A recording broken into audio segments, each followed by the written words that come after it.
रविवार की सुबह लगभग 7:45 पर दिल्ली के रोहिणी के सीआरपीएफ स्कूल के दीवार के ठीक बाहर एक बहुत जोरदार धमाका हुआ।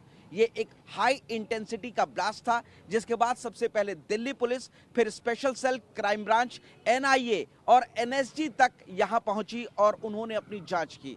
ये मेरे पीछे जो आपको दीवार नजर आ रही है, ये सीआरपीएफ स्कूल की दीवार है। धमाका इतना जोरदार था कि दीवार का जो निचला हिस्सा है ये पूरी तरीके से टूट गया।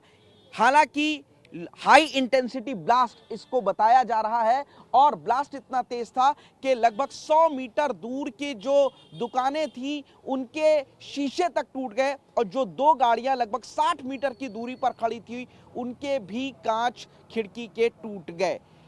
पुलिस को यहां दीवार पर से एक वाइट पाउडर मिला है। बताया जा रहा है कि अमोनियम नाइट्राइट, फॉस्फेट और सल्फाइट और इसके साथ ही कुछ दूसरे पदार्थों को मिला करके ये जो सफेद पाउडर था वो बनाया गया। ब्लास्ट किस तरीके का था, किसने किया, क्यों किया, इन्हीं सवालों का जवाब जानने के लिए अब लगातार जो देश की सबसे बड़ी जांच एजेंसियां हैं वो मिल करके जांच कर रही हैं। हालांकि इस पूरे मामले में एक खालिस्तानी पोस्ट भी वायरल हुआ है जिसकी टीवी9 भारतवर्ष पुष्टि नहीं करता है, जिसमें खालिस्तानी दावा कर रहे हैं कि जिस तरीके से जो एजेंसीज हैं वो इसके लिए जिम्मेदार हो सकती है और उन्होंने ये भी कहा कि हम कभी भी कहीं तक भी पहुंच सकते हैं। अब इसको लेकर के दिल्ली पुलिस की स्पेशल सेल ने टेलीग्राम को एक लेटर लिखा है और टेलीग्राम की इस पोस्ट के बारे में जानकारी मांग रहे हैं। दूसरी तरफ 4 महत्वपूर्ण मुद्दे हैं जिनको लेकर के अब पुलिस इन्वेस्टिगेशन कर रही है। सबसे पहला यह है कि सीआरपीएफ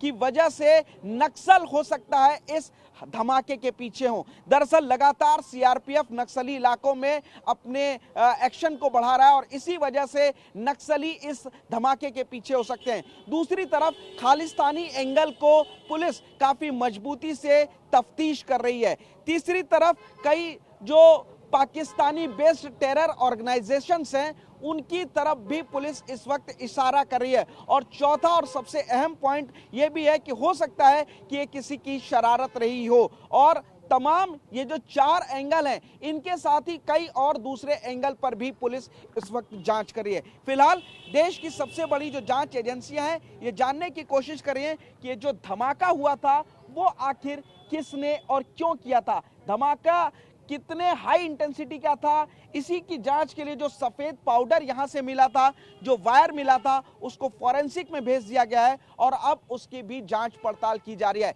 लेकिन दीपावली से ठीक पहले दिल्ली में इस तरीके का ब्लास्ट तमाम सवाल खड़े कर देता है, सुरक्षा को लेकर के भी खड़े करता है और इसीलिए लोगों से अपील भी की जा रही है कि वो त्योहारी सीजन में भीड़ भाड़ वाली जगह जाने से जरूर बचें।